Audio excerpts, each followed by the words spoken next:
ఈ పాచికలు ఊరి పొలిమేర దాటకుండా ఏదో దైవశక్తి అడ్డుకుంది. ఈ ఊరి పొలిమేరలో ఏదైనా ఆలయం ఉందా? అవును, నాగశ్రీదేవి గుడుంది. అయితే ఈ పాచికలు తిరుగుముఖం పట్టడానికి ఆ నాగేశ్వరియే కారణం. ఇక ఈ పాచికల్ని ఊరి పొలిమేర దాటించటం అసాధ్యం. నేను ఈ ఊరు దాటి మరో చోట ఎక్కడైనా ఈ పాచికల్ని ప్రయోగించవలసిందే. ఈ ఊళ్ళో కాకుండా మరెక్కడికి తీసుకువెళ్ళి ప్రయోగిస్తావు? మా గురువు స్కందస్వామి స్పృహలోకి వచ్చిన తర్వాత ఆయన సలహా అడుగుతారు.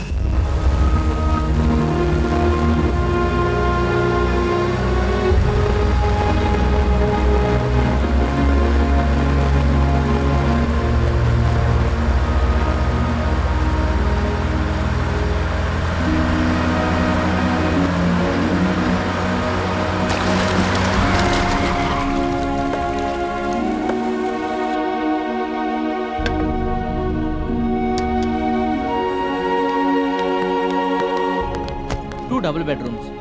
మీ పేరు అడ్రస్ రాయి.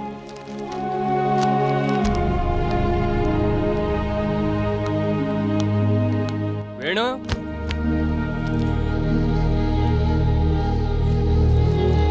సార్కి 2 and 6 రూమ్స్ చూపించు. మీరు వెళ్ళండి సార్.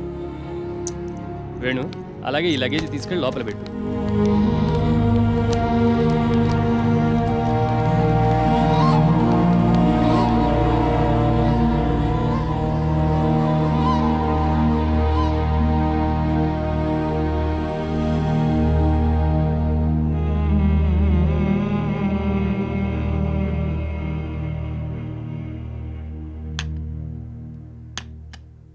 వాల్మీకిపురం వచ్చాం. ఇక మీ నాన్నగారు ఆచూకీ తెలుసుకోవడానికి ప్లాన్ చేయాలి. సిద్ధార్థ గారు, మేము లాస్ట్ టైం ఇక్కడికి వచ్చినప్పుడు మా నాన్నగారు మిస్ అయ్యారు కదా. అప్పుడు ఎవరి శవాన్నో చూసి మా నాన్నగారు చనిపోయారని కూడా అనుకున్నాం. కానీ ఆ తర్వాత పోలీసులు అది మా నాన్నగారి శవం కాదని నిర్ధారించారు. ఇప్పుడు పోలీస్ స్టేషన్కి ఫోన్ చేసి గానీ లేక నేరుగా వెళ్ళి గానీ నాన్నగారి ఆచూకీ తెలుసుకున్నారేమో కనుక్కుందాం. చాలా మంచి ఐడియా, కనుక్కుంటాను. అన్నట్టు మీరు పోలీసులకు మీ కాంటాక్ట్ నెంబర్ ఏమైనా ఇచ్చారా? ఇచ్చానండి, కానీ ఫోన్ చేయలేదు. మీరెవరైనా ఇంట్లో ఉంటేగా ఫోన్ మాట్లాడడానికి. వాళ్ళు ఫోన్ చేశారో లేదో ఎలా తెలుస్తుంది? మరో విషయం ఏంటంటే, మీ నాన్నగారిని పోలీసులు పట్టుకుని ఉంటే ఈ పాటికి మీ ఇంటికి వచ్చి ఉండాలి. ఆయన ఇంకా ఇంటికి రాలేదంటే ఈ అడవి నుంచి వెళ్ళలేదనేగా అర్థం. నువ్వు చెప్పేది నిజమే అనిపిస్తుంది. మరైతే ఆయన్ని ఎలా వెతికి పట్టుకోవడం?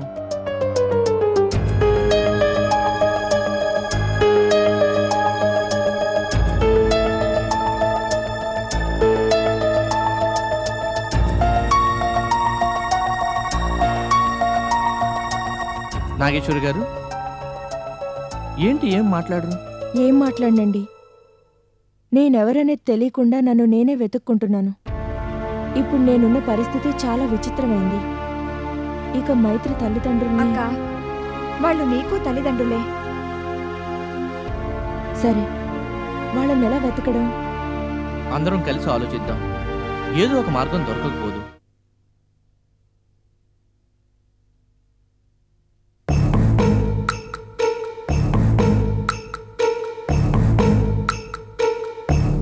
వైదేహి, ఇంకా ఎందుకు వెయిట్ చేస్తున్నావు? మీ గురువు గారిని నిద్రలేపి పాచికలు ఎక్కడ ప్రయోగించాలో అడుగు. లేదు వేద, ఆయన ఆరోగ్యం బాగోలేదు. విశ్రాంతి తీసుకొని రేపు అడుగుదాం. విశ్వంగాడు ఫోన్ చేసి విషయం చెబితేనైనా మనం తర్వాత ఏం చేయాలన్నది ఫిక్స్ అవ్వచ్చు.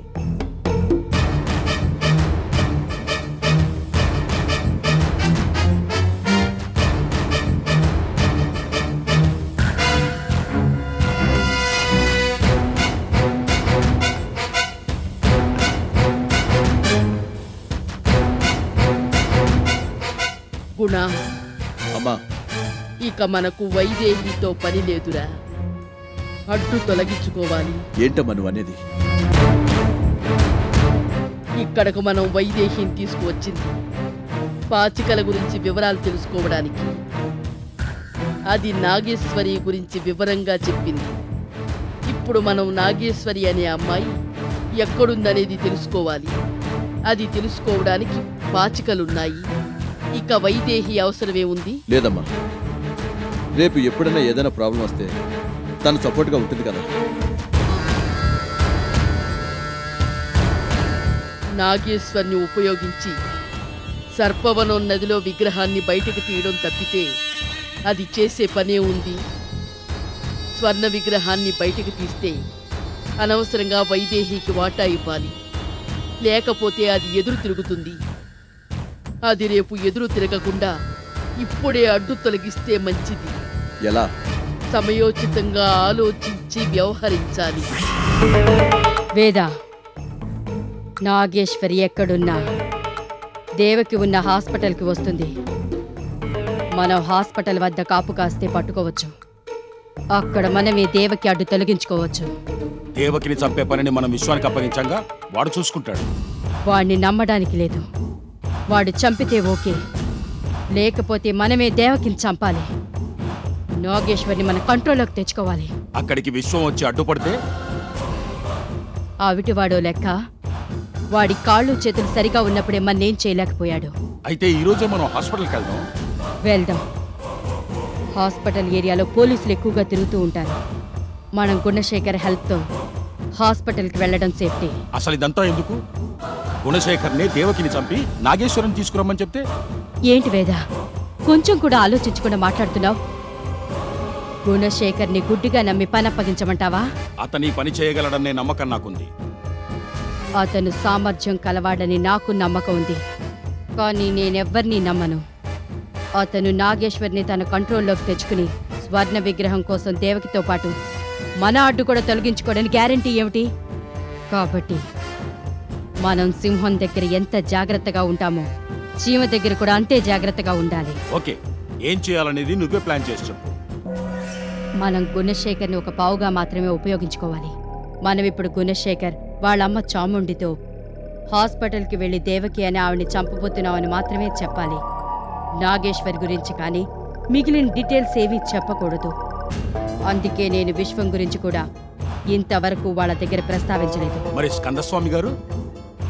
మన హాస్పిటల్ నుండి తిరిగి వచ్చిన తర్వాత ఆయన్ని నిద్రలేపి విషయం చెబుదాం. అంతవరకు డిస్టర్బ్ చేయొద్దు. ఓకే వైదేహి. ఎలా అంటే మేమాత్రం ఏం చెప్పగలం నాగేశ్వరి? మీ వాళ్ళందరూ మిస్ అయింది ఈ హోటల్లోనే కాబట్టి ఇక్కడికి వచ్చాం. ఇప్పుడు మనం ముందు మీ నాన్నగారిని వెతకాలి. ఆయన మిస్ అయింది ఈ అడవులోనే కాబట్టి ఇక్కడే ఎక్కడో ఉండుండాలి. మీ అమ్మగారిని సిటీలో వెతకాలి. ఎందుకంటే ఆవిడ హాస్పిటల్ నుంచి డిశ్చార్జ్ అయ్యి మీ ఇంటికి వెళ్ళుంటారు. అక్కడ మీరెవరు కనపడకపోయేసరికి మరో చోట ఎక్కడ మీకోసం వెతుకుతూ ఉంటారు. అదంతా సరేనండి. ఇప్పుడు మనం ఇంత పెద్ద అడవిలో మా నాన్నగారిని ఎక్కడని వెతకగలం? ఎలా వెతకగలం? నాగేశ్వరి, ఇంతకు ముందైతే మేము నీకు దారి చూపించేవాళ్ళం, సలహా ఇచ్చేవాళ్ళం. కానీ ఇప్పుడు నీ దగ్గర నాగేశ్వరి పుస్తకం ఉంది. అందులో అక్షరాలు నీకు కనిపిస్తున్నాయి కదా. తర్వాత మనం ఏం చేయాలి? మీ నాన్న ఎక్కడున్నాడనే వివరాలు అందులో ఉన్నాయేమో చూడు. నేను మొత్తం పుస్తకం చదివాను కదా, అందులో నాన్నగారి వివరాలు ఏమీ లేవు. అక్క, నువ్వు చెప్పిన దాన్ని బట్టి, నేను ఆ పుస్తకాన్ని చూసిన దాన్ని బట్టి అందులో నీకు కనిపించిన కథ ప్రింట్ అవ్వలేదుగా. కేవలం నీ కంటికి మాత్రమే కనిపించి మళ్ళీ అదృశ్యం అయిపోతున్నాయి. అంటే ఆ పుస్తకంలో ఇంకా ఎన్నో వివరాలుండొచ్చు. మళ్ళీ చదవడానికి ప్రయత్నించు, ఏవైనా తెలుస్తుందేమో. ఎగ్జాక్ట్లీ, అది దైవశక్తి గల పుస్తకం. మనకి ఎప్పుడు ఏది అవసరమో ఆ వివరాలు అందులో కనిపించవచ్చు. మళ్ళీ ఒకసారి మీరు ఆ పుస్తకం చదవడానికి ట్రై చేయండి. మీకు ఏదైనా చిన్న క్లూ దొరికినా చాలు. ఆ తర్వాత మన ప్రయత్నం మనం చేద్దాం. ఏమిటో మనం ఆ పుస్తకం గురించి మాట్లాడుకుంటుంటే అంతా కల్లో జరిగినట్టుగా ఉంది, కానీ ఆ పుస్తకాన్ని నమ్మబుద్ధేయడం లేదు.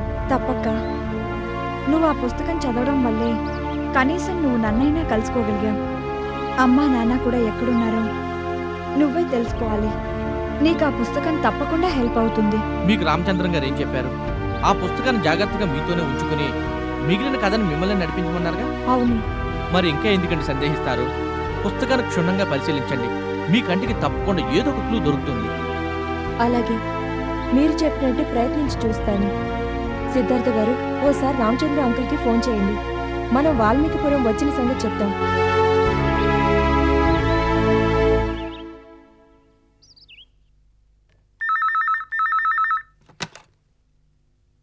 హలో సార్, నమస్కారం. నేను సిద్ధార్థని మాట్లాడుతున్నాను. బాగున్నారా? బాగున్నాం బాబు. నాగేశ్వరి ఎలా ఉంది? ఇప్పుడు ఎక్కడున్నారు? నాగేశ్వరి ఇక్కడే ఉంది, మీతో మాట్లాడాలట. ఫోన్ ఇవ్వు, మాట్లాడతాను. ఒక్క నిమిషం. నమస్తే అంకుల్. నమస్తే. ఎలా ఉన్నావమ్మా? నేను బాగున్నాను అంకుల్. మీరెలా ఉన్నారు? ఆంటీ, గీతక్క, పాప ఎలా ఉన్నారు? అంతా కులసాయనమ్మా. చెప్పమ్మా, ఇప్పటికైనా నువ్వే నాగేశ్వరివని ఒప్పుకుంటున్నావా? మీకు ఆల్రెడీ చెప్పాను కదా అంకుల్. మైత్రి చూపించిన ఆధారాలు చూసినా నేనే నాగేశ్వర్ననే నమ్మకం కుదరడం లేదని. ఇప్పుడు నేను వాల్మీకిపురం వచ్చాను. నాకు తల్లిదండ్రులని మీరు చెబుతున్న వాళ్ళు నాకు కనిపిస్తే నేను వాళ్ళని గుర్తుపడతానేమో చూస్తాను. నీకు తప్పకుండా అంతా గుర్తుకొస్తుందమ్మా, బాధపడకు. సరే అంకుల్, ఉంటాను. మరి మీకు నేను వాల్మీకిపురం వచ్చాననే సంగతి చెప్దామని ఫోన్ చేశాను. మంచిదమ్మా, మళ్ళీ రేపు ఫోన్ చేయి. అలాగే అంకుల్, బాయ్. ఏంటి నాన్న, నాగేశ్వర్ ఎక్కడుంది? ఏమంటుంది? నాగేశ్వరి తన చెల్లెలు మైత్రిని కలిసిందట. వాళ్ళ ఫ్యామిలీ ఫోటో ఆల్బంలో నాగేశ్వరి తన తల్లిదండ్రులతో దిగిన ఫోటో చూసి కూడా గతం గుర్తుకు రాలేదట. గుర్తుకు రాకపోయినా ఇప్పుడు తన తల్లిదండ్రులు ఎవరో తెలిసిందిగా, ఆ చాలండి. గతం ఏదో ఒకనాటికి గుర్తు రాకుండా పోదు. అలా అని నువ్వనుకోవచ్చు, కానీ నాగేశ్వరికి గతం గుర్తుకొస్తే తప్ప తన వాళ్ళని తనవాళ్లగా అంగీకరించేట్టు లేదు. ఇదేం చిత్రం అండి? ఫోటోలో తల్లిదండ్రులు చూసిన తర్వాత కూడా తన వాళ్లుగా అంగీకరించుకోవడం ఏంటి? ప్రపంచంలో ఎన్నో విచిత్రాలు జరుగుతుంటాయి, అందులో ఇదొకటి. మనసుకు తెలిసిన విషయం బుద్ధికి తెలియదు, బుద్ధికి తెలిసిన విషయం మనసుకు తెలియదు. అదేంటి నాన్న, మనసు బుద్ధి రెండూ ఒకటేగా? మనసు బుద్ధి ఎప్పటికీ ఒకటి కావు. మనం చేసే కొన్ని పనులు తప్పని బుద్ధికి తెలుసు, అయినా మనసు మన మాట వినదు. తప్పని తెలిసినా చేస్తాం. అలాంటప్పుడు మనసు బుద్ధి ఎలా ఒకటవుతాయి చెప్పు? అలాగే నాగేశ్వరి బుద్ధికి వాళ్ళు తన వాళ్లేనని తెలుసు. ఆమెకు గతం గుర్తుకొచ్చినప్పుడు మనసు కూడా ఆటోమేటిక్గా అంగీకరిస్తుంది. ఏమిటో నాకైతే అర్థమైనట్టు ఉంది, కానట్టు ఉంది. మీలాగా నాకు నేనే అర్థం కావటం లేదు, ఇంకా నీకేం అర్థం అవుతాలే గాని ఇదిగో కప్పు తీసుకో. గీత, నాగేశ్వరి మొదటగా వచ్చింది అల్లుడు గారింటికి కాబట్టి మనం ఇంకా ఈ విషయాన్ని చెప్పకుండా ఉండటం బాగుండదు. అందులోనూ ఇక్కడ నాగేశ్వరి గురించి దాచాల్సిన అవసరమూ లేదు. నేనే అల్లుడు గారికి ఐశ్వర్యే నాగేశ్వరి అన్న సంగతి చెప్తాను. తనిప్పుడు వాల్మీకిపురంలో ఉన్నట్టుగా కూడా చెప్తాను. దైవ కార్యం నెరవేరబోతున్నందుకు అల్లుడు గారు సంతోషిస్తారు. అలాగే నాన్న, ఫోన్ చేసి చెప్పండి. ఇంత పెద్ద విషయాన్ని ఫోన్లోనే చెప్పడం, నేనే స్వయంగా వెళ్ళి చెప్పొస్తాను. పైగా అల్లుడు గారిని మీ అత్తయ్య గారిని చూసి చాలా రోజులైంది, వాళ్ళని చూసినట్టు ఉంటుంది. సరే నాన్న, మీ ఇష్టం. ఏమోయ్, నాకు కాస్త స్నానానికి వేడి నీళ్లు పెట్టు. శ్రీనివాసపురం దాకా వెళ్ళొస్తాను. అలాగేనండి.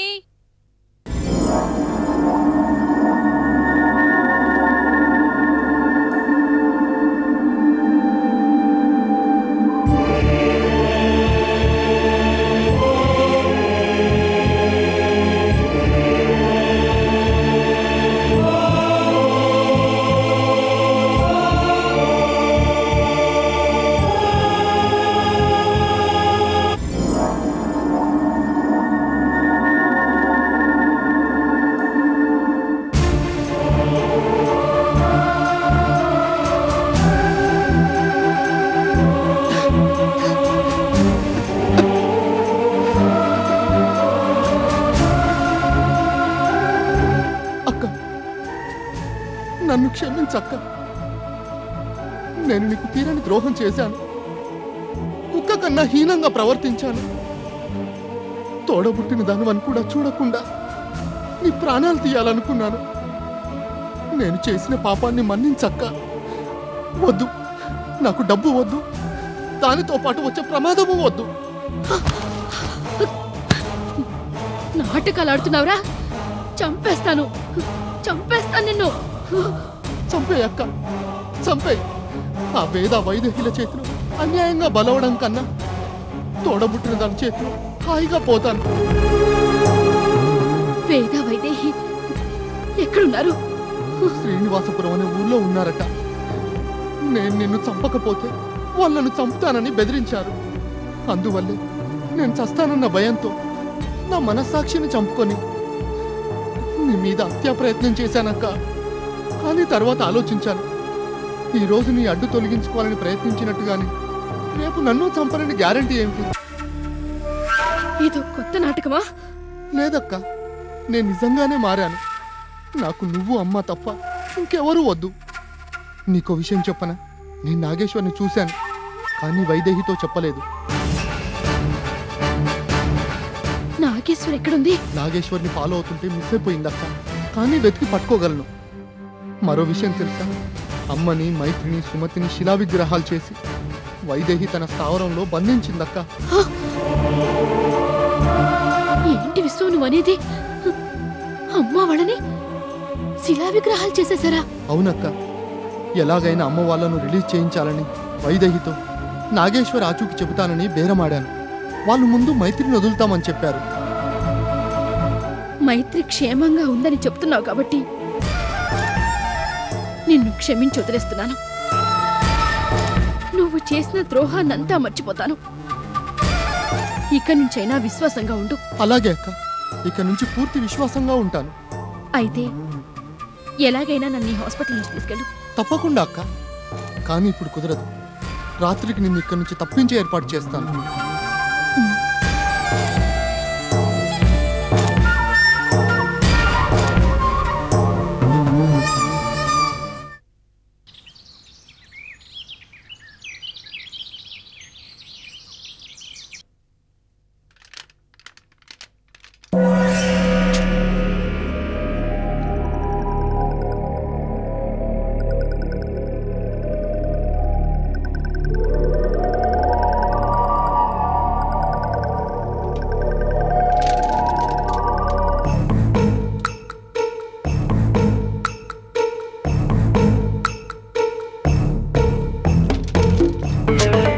ఏంటి వైదేహి, అందులో నాగేశ్వరి స్వర్ణ విగ్రహం గురించి మరేమైనా వివరాలున్నాయా?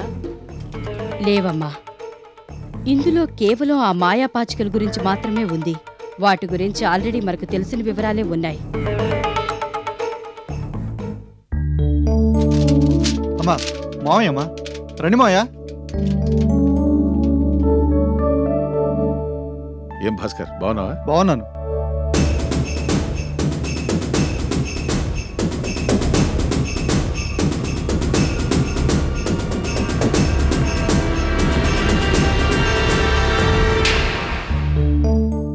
నమస్కారం అమ్మా. నమస్తే, కూర్చోండి. ఏం వైదేహి, చాలా రోజుల తర్వాత కనిపిస్తున్నావు. ఎలా ఉన్నావు? బాగున్నాను. ఎప్పుడో మా గురువు వీరగంధం గారితో మిమ్మల్ని చూశాను. మీరెలా ఉన్నారు? బాగానే ఉన్నాను. చాలా దూరం వచ్చినట్టున్నావు. నాకంటూ వీళ్ళు తప్ప ఎవరున్నారు చెప్పండి? గురువుగారు పోయిన తర్వాత నాకు ఇటు రావాలనిపించలేదు. ఆ తర్వాత మళ్ళీ ఇప్పుడు వీళ్ళని చూడాలనిపించొచ్చాను. ఎప్పుడొచ్చావు? ఈవేళ పొద్దున్న. నువ్వు ఒక్కదానివే వచ్చావా? మరి ఇంకెవరున్నారు నాతో రావడానికి?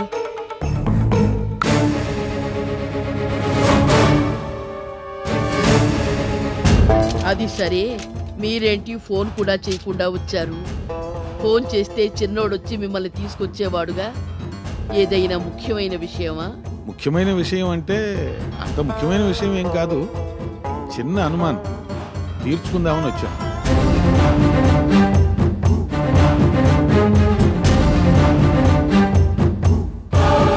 అనుమానమా? దేని గురించి మావయ్య? మరేం లేదు, ఉన్నట్టుండి గీత అనుకోకుండా ఇంటికి వచ్చింది. కనీసం మీరు ఇంటి దగ్గర దింపడానికి కూడా రాలేదు. మీ ఇద్దరి మధ్య ఏమైనా? చచ్చా, భలేవారు మావయ్య. నాకు గీతకి మధ్య స్పర్ధలే లేవు. చాలా రోజులుగా మిమ్మల్ని అత్తయ్య గారిని చూడాలంటుంది, అందుకే పంపించాను. నేనే దింపుదాం అనుకున్నాను. ఇక్కడ కాస్త పనులు బిజీలో ఉండి రాలేకపోయాను, అంతే. అంతేనా? నేను అనవసరంగా ఇంకేదో అనుకుని కంగారు పడి వచ్చాను. సంతోషం బాబు, వస్తానమ్మా. అదేంటి అప్పుడే బయలుదేరతారా? భోజనం చేసి వెళుదురు గాని. భోజనానికి ఇంకా టైం ఉందిగా. ఈ లోపు నేను ఇంటికి చేరతాను. వస్తాను వైదేహి.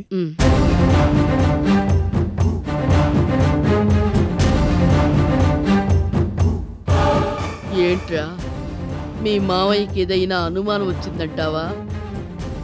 నాకు అదే డౌట్గా ఉందమ్మా. చూద్దాం.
మైత్రి మైత్రి, ఏంటక్కా? నేను ఈ పుస్తకం చూశాను. నాకు ఈ పుస్తకంలో ఓ మ్యాప్ లాంటిది కనిపించి అదృశ్యమైపోయింది. నేను చెప్పాను కదక్కా, తప్పకుండా ఈ పుస్తకంలో ఏదో ఒక క్లూ మనకు దొరుకుతుందని. పద, ముందు సిద్ధార్థ గారితో ఈ విషయం చెప్దాం. అలాగే.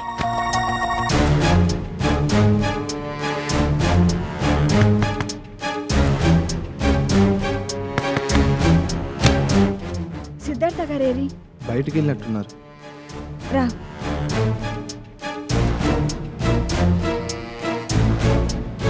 మైత్రి, ఎక్కడికి వెళ్తున్నారు? సిద్ధార్థ గారు, అక్కయ్యకి ఈ పుస్తకంలో ఏదో మ్యాప్ లాంటిది కనిపించిందట. Very good. ఆ మ్యాప్ ఎలా ఉంది? మ్యాప్లో ఏముంది? అది మొత్తం అటవీ ప్రాంతంలో ఉంది. పెద్ద పెద్ద చెట్లు కనిపించాయి. అలాగా? అందులో కనిపించిన మ్యాప్ ఖచ్చితంగా ఈ అడవిలో అయి ఉంటుంది. నీకు ఆ మ్యాప్ బాగా గుర్తుందా? గుర్తుంది. ఇప్పుడు ఈ అడవిలో అలాంటి ప్రాంతాన్ని ఐడెంటిఫై చేయగలరా? చేయగలనని అనుకుంటున్నాను. అందులో ఏదైనా మెసేజ్ లాంటిది మీకు కనిపించిందా? మెసేజ్ అంటే? అంటే ఏదైనా అక్షర రూపంలో కానీ మీ నాన్నగారు ముఖం కానీ కనిపించిందా? అలాంటిదేం కనిపించలేదు, కానీ ఓ చెట్టు మాత్రం మెరుస్తూ ఉంది. చెట్టు మెరుస్తుందా? ఆ చెట్టు అంటే మీకు తెలుసా? తెలీదు. Okay, no problem. మనకు దొరికిన ఈ క్లూ చాలు. మీరు మ్యాప్లో చూసిన ఆ ప్రాంతాన్ని మనం అక్కడికి వెళ్ళి ఐడెంటిఫై చేయగలిగితే అక్కడ మనకు మరో క్లూ ఏదైనా దొరకకపోదు. అవును సిద్ధార్థ గారు, మనం వెంటనే బయలుదేరి వెళ్దాం. అలాగే. నువ్వు హోటల్ వాళ్ళని అడిగి టార్చ్ లైట్స్ ఏర్పాటు చేయి. సరే. నాగేశ్వరి, నువ్వు ఈ పుస్తకాన్ని జాగ్రత్తగా గదిలోనే ఉంచి తాళం వేసి రిసెప్షన్లు ఇచ్చాయి. అలాగే.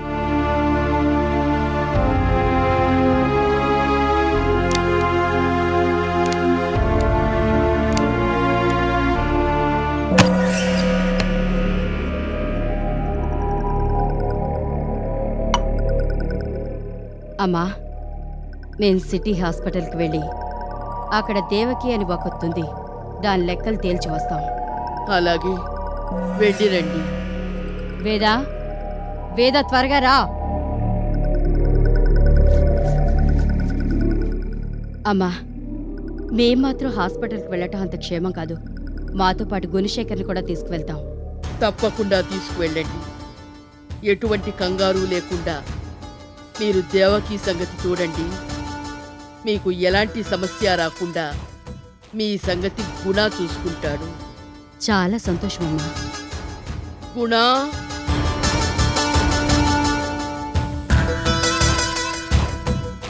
అమ్మా, వైదేహి సిటీ హాస్పిటల్కి వెళ్ళాలట. వీళ్ళిద్దరికీ తోడుగా నువ్వు కూడా వెళ్ళు. అలాగే అమ్మా. అవును వైదేహి, ఇంతకీ దేవకి ఎవరు? ఎందుకు చంపుతున్నావు? ఏం లేదమ్మా, అది పాత బాకీ, సెటిల్ చేసొస్తాను. పాత బాకీ ఉండకూడదు, ముగించేయి. మీరు వెళ్ళి బండిలో కూర్చోండి, నేను వెళ్ళి కీస్ తీసుకొస్తాను. వస్తానమ్మా. వస్తామమ్మా.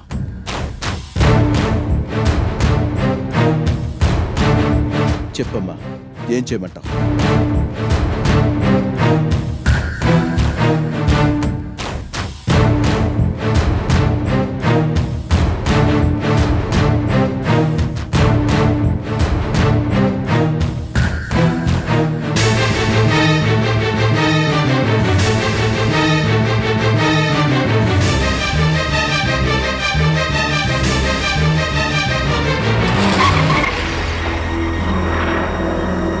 వార్డ్ నెంబర్ 3లో ఉంది. నేను ఎక్కడే ఉంటాను, మీరు వెళ్ళి పని పూర్తి చేసిరండి. ఓకే.